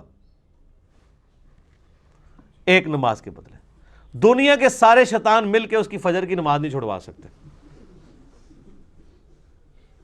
وہ تو رات کو خوشی سے نہیں سوئے گا. کیوں؟ یا اس نے مسجد میں جا کے بستر ڈال لے، کیونکہ اب اس نے استطاعت کرنی ہے.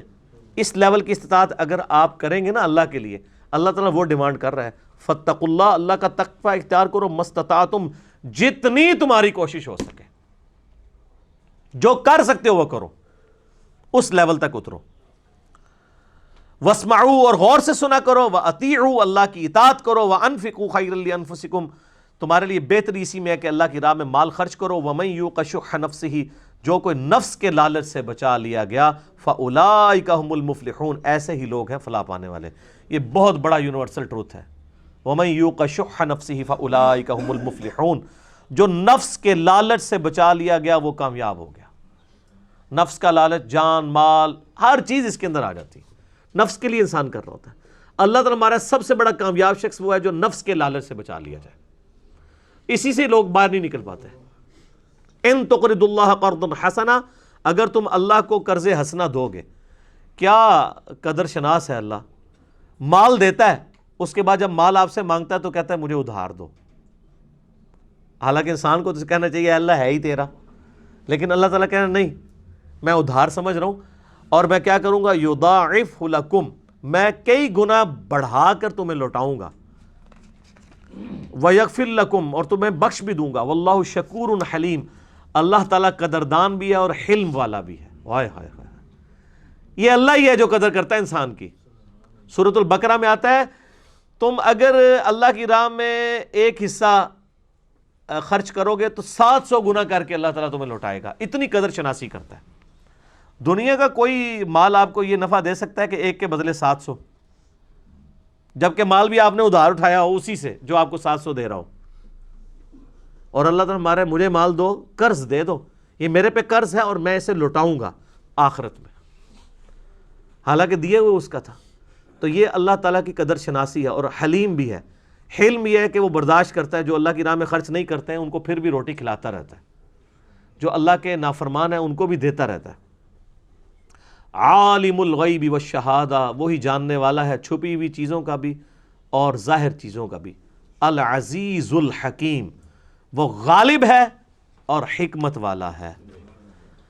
غالب اتنا ہے کہ جب چاہے جس کو چاہے تباہ و برباد کر دے اس کی نافرمانی کے سبب، اور حکمت اس کے اندر ایسی کار فرما ہے کہ انسان کو ڈھیل دیتا رہتا ہے، شاید میری طرف پلٹ آئے اور پھر تھوڑی سی بات کے اوپر بھی قدر کر لیتا ہے۔ ہماری یہ سورہ تغابن آج مکمل ہوئی، اگلی دفعہ سورہ الطلاق انشاءاللہ کور کریں گے۔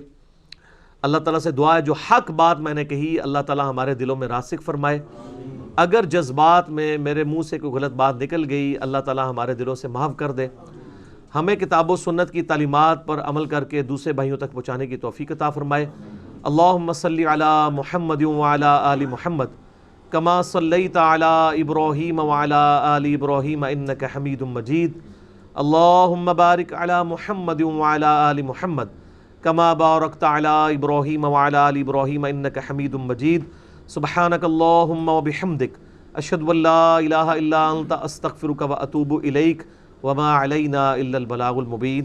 جزاکم اللہ خیرا، احسن الجزاء۔